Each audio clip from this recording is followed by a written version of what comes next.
Yon 2024 GRS Sports or GR Sports Hilux. This is the new look and new specification compared dun sa mga 2021, 22, 23 na GR Sports.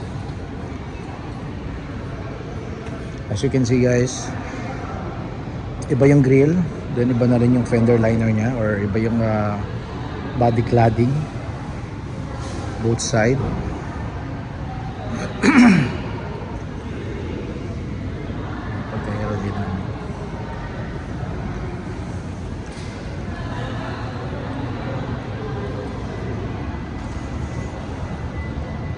Glossy black. Ang alam ko yung previous na Conquest at GR matte black. So ngayon glossy black. Glossy black. Glossy black.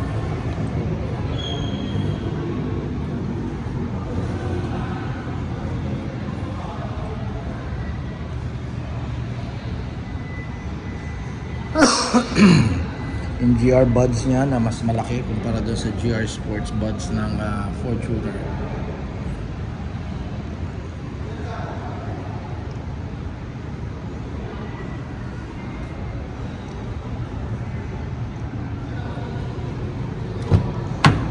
Silipin natin yung interior. By the way, ang makina pala ng GR Sports, since ito yung top of the line na variant, is 1GD 2.8cc o 2,800cc ang displacement niya, straight 4, and VNT turbo pa rin syempre.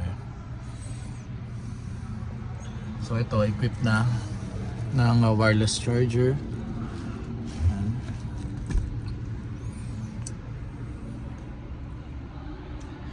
Yun lang, medyo since GR to, alam naman natin yung Fortuner GR at yung hindi ko lang sure yung previous GR. I think GR Hilux na 23, 2022, 2021 GR na din yung push start.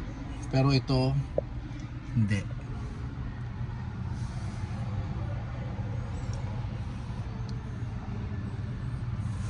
Leather seat.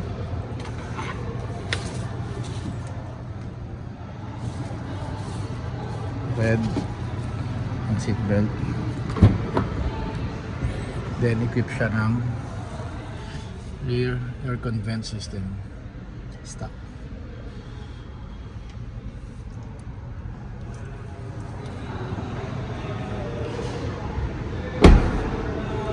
So isa pang napansin ko dito, hindi pa siya equipped ng JBL tweeter, and I believe even the side speaker hindi pa JBL to. Yung mga basic speaker lang ginagamit or ginamit siguro dito. Otherwise magkakaroon dapat dito ng badge na JBL, at yung infotainment niya hindi rin JBL, kaya sure ako na hindi ito JBL sound system ang ginamit.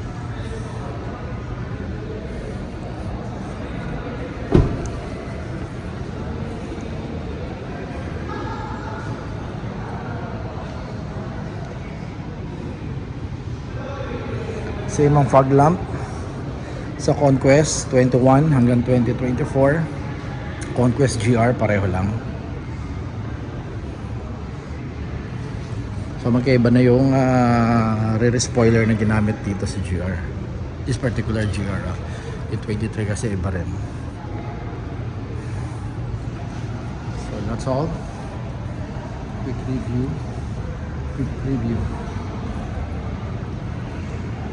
Bye bye.